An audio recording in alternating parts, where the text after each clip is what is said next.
आज से 12 साल पहले के चेहरे, जब रघु और हरि दोनों मेडिकल कॉलेज में पढ़ते थे। बड़े दोस्त थे, हॉस्टल के एक ही कमरे में रहते थे। एक दिन सुबह की चाय पीते हुए हरि ने घड़ी की ओर देखा था और चाय का प्याला वहीं मेज पर छोड़कर उठ दिया था।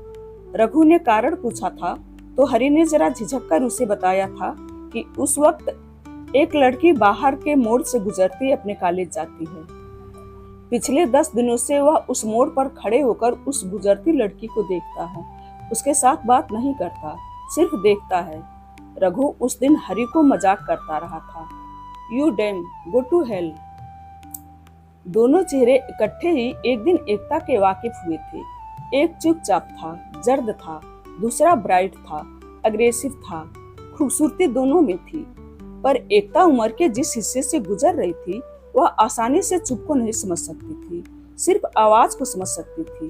रघु की आवाज ने उसे मोह लिया था। एकता के लिए आई बारात में रघु घोड़ी पर चढ़ा हुआ था, हरि पैदल चल रहा था। रघु को मुबारकें मिल रही थी, हरि के सिर्फ पास से गुजर रही थी। फिर रघु और एकता हनीमून के लिए नैनीताल चले गए और हरि करनार से आगे अपने बाप दादा के गांव भागल चला गया। करनार से 17 मील कच्ची सड़क पर इक्के में और 12 मील बैलगाड़ी में जाते हैं। 1 साल गुजर गया, 2 साल गुजर गए। सुना हरि बीमार था। रघु ने चाहे एकता को हरि का सब कुछ खुद ही बताया था, हरि के साथ ईर्ष्या भी की थी, पर फिर उसकी पुरानी दोस्ती ने रघु के मन में एक कसक भर दी और वह एकता को साथ लेकर हरि को उसके गांव से वापस लाने के लिए चल दिया।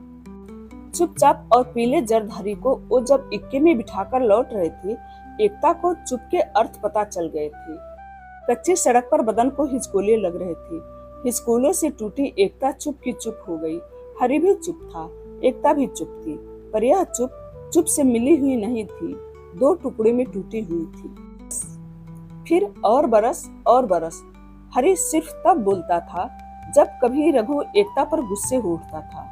वह सिर्फ एक फिक्रा बोलता था, भाभी को रुलाया न कर, मुझसे देखा नहीं जाता। दूसरा फिक्रा वह कभी नहीं बोलता था।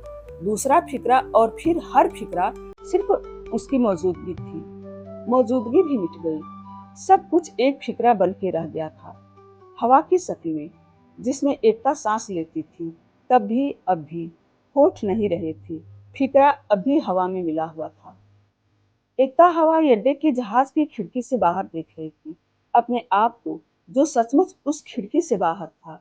फिर बादलों के दोनों टुकड़े जो बड़े गाढ़े होकर उसे छू रहे थे और उसके साथ चल रहे थे, दोनों चेहरे अचानक पतले से होकर एक धुआं की तरह बिखर गए। रघु का चेहरा अचनवी होकर दूर एक ओर चला गया और हरि का चेहरा जाने कहां, कहीं नजदीक कुछ नहीं था।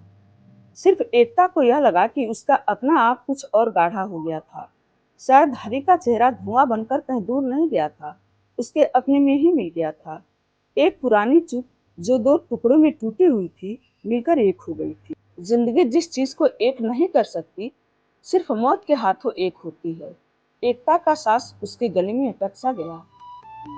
6 घंटे एक लंबे सांस की तरह थी। मास्को आ गया। बल्गारिया के लिए अगला जहाज दूसरे दिन मिलना था। आज की शाम और आज की रात एकता को यहीं एयरपोर्ट पर रहना था। उसके पास इस देश का वीजा नहीं था, वह शहर में नहीं जा सकती थी। एयरपोर्ट वालों ने उसे 3 कूपन दे दिए थे, जिससे वह एयरपोर्ट के रेस्टोरेंट से 3 बार जो चाहे खा सकती थी। सड़क के इस ओर एयरपोर्ट था, दूसरी ओर उसका होटल। कुछ टुकड़ा सड़क के इस पार था, कुछ उस पार, और जो उस बड़े अजनबी देश से टूटकर एकता के बैठने उठने और देखने की हद में आ गया था। एकता ने अपने हद में आए हुए उस टुकड़े को अपनी नजरों में समेट कर देखा। वह बहुत खूबसूरत था। इस ओर लोगों की चहल पहल थी, उस ओर मास्को के घने जंगल थे।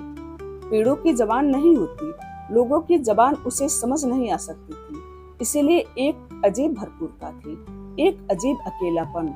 और एकता को लगा कि यह कुछ घड़ियां चाहे और भी कईयों के लिए थी, तो भी सिर्फ उसके लिए थी। एयरपोर्ट की एक अंग्रेजी जानती लड़की ने एकता से कहा कि अगर उसे रेस्टोरेंट में जाकर कुछ कहने में दिक्कत हो तो वह उसकी मदद कर सकती हो, पर एकता गैर जबान की दिक्कत को भुगतना नहीं, जीना चाहती थी। उसने उस लड़की का शुक्रिया किया और सिर्फ यह पूछ लिया कि एक कूपन को खर्चने की हद कितनी थी। 1 रूबल 5 कॉपी, एकता ने पूछ लिया और फिर अकेली रेस्टोरेंट में चली गई। यह एयरपोर्ट के ऊपरी हिस्से में था। यहाँ से बाहर शीशे की खिड़की में से मॉस्को के जंगल दिखते थे। अपना बेगाना, जो हर एक के अनुसार अपना बेगाना होता है, वह एकता के लिए कभी भी नहीं था। हर खूबसूरत जगह उसे अपने लगती थी, चाहे वह अपने देश में हो चाहे उससे बाहर। इस वक्त घड़ी में शाम हो गई थी, रोशनी में शाम नहीं हुई थी। यह मई का महीना था, मॉस्को की गोरी चिट्टी रातों का महीना। 7 बज गए थे, पर पेड़ों की ऊपरी टहनियां सूर्य की धूप में डूबी हुई थी। एकता के हाथ उन तक नहीं पहुंच सकते थे, नजर पहुंच सकती थी। नजर ने हजारों पेड़ों को समेटकर एकता के पास ला दिया और एकता को लगा कि वह उन्हें इस तरह देखे जा रही और मिल रही थी जैसे उन्हें देर से जानती थी। एकता की साड़ी की ओर देखकर कुछ औरतों ने इंडिया एक लफ्ज कहा था और फिर प्यार से मुस्कुरा दी थी। एकता ने हंसकर उनका शुक्रिया कर दिया था। इससे अधिक अपनत्व तो हो नहीं सकता था। बेगानगी महसूस करने का कारण कोई नहीं था, इसीलिए एकता को एक अजीब सुकून का एहसास हुआ और ख्याल आया कि इंसान को या तो एक दूसरे को जानने के लिए बिल्कुल कोई जबान नहीं सीखनी चाहिए और या बहुत अच्छी तरह और बहुत ज्यादा सीख लेनी चाहिए। न जानने से भी कोई भुलावा नहीं होता, बहुत जानने में भी कोई भुलावा नहीं होता। पर जहाँ आकर सब कुछ गलत हो जाता है, वह इन दोनों हालतों के बीच की हालत है।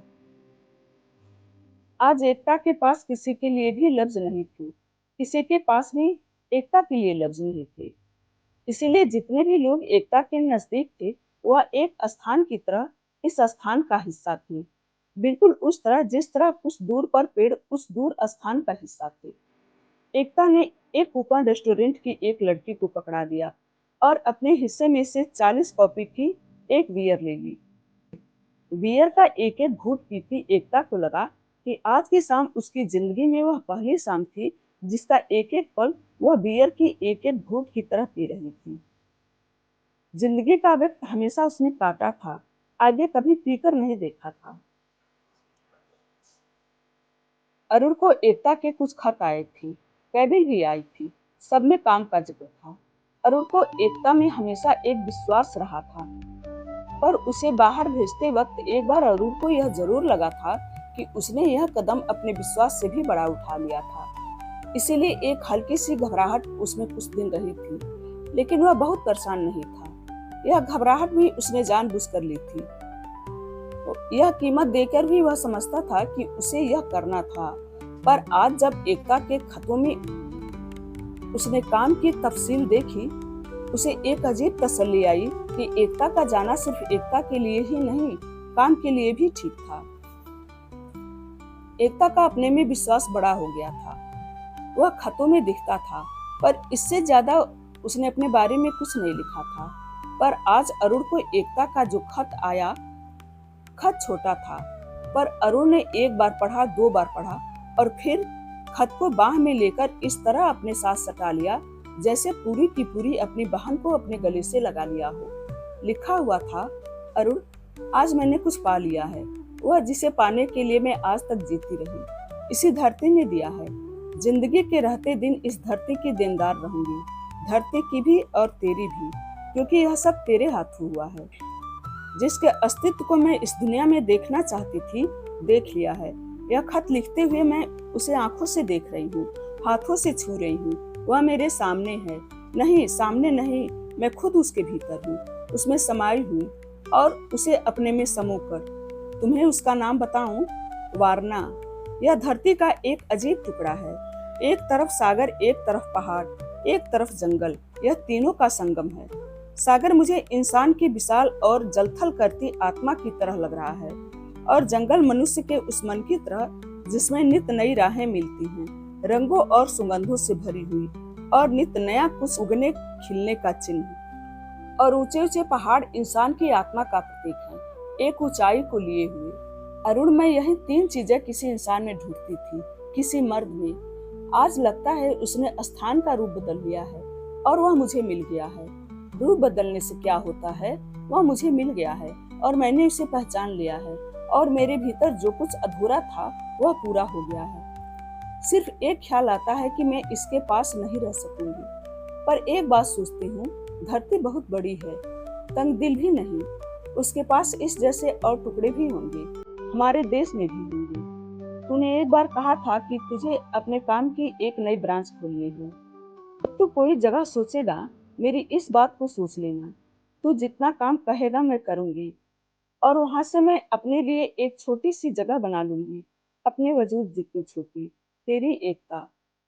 अरुण ने खत को अपने से सटाया हुआ था, और फिर अरुण की आंखों में पानी आ गया। कि यह धरती कितनी अमीर है जो तुम्हें किसी स्थान की शक्ल में इतना कुछ दे सकती है, पर यह धरती कितनी गरीब है जो तुझे इंसान की शक्ल में कुछ भी नहीं दे सकती। एकता नामक यह कहानी पूर्ण हुई। धन्यवाद।